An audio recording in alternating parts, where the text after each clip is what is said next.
Lensizwe endala yaguqula indlu yangasese esetshenziswa umphakathi yayenza indawo yokufihla ikhanda. Ngesikhathi izindaba zeNewsroom Africa zizama ukukhulumisana nayo, icela ungavezwa ebusweni. Omakhelwane bathi wafika ngo-2019 endaweni, kanti bahlale bemsiza ngokuya ngasethunjini nokunye kumqoka. Reyo usalalifa ka-2019 ka-December. Lona owesilisa wafika lapha ngo-2019, ngaya kwabezenhlalakahle ngoJulayi kuyobika ngaye.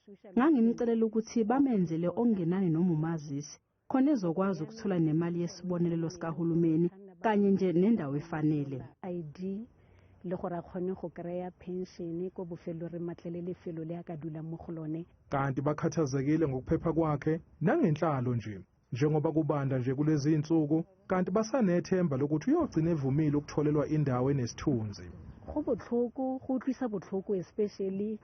Kubuhlungu kakhulu ukuthina ukubona umuntu ehlala kulesi simo. Uhlala khona nje lapha etoilet noma kubanda. Akumnandi ukumbona kulesi simo. Simfisela ukuthi athole indawo enesithunzi futhi ehlanzekile nephephile.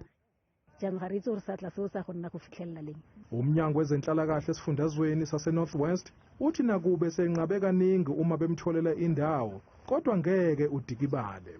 We have taken pains as a department to intervene in the plight of the unnamed man who sleeps in a communal pit toilet. For 2 weeks, we have been trying to remove this man from the pit toilet to an old age home. He refused this offer and indicated that he does not need any assistance from government.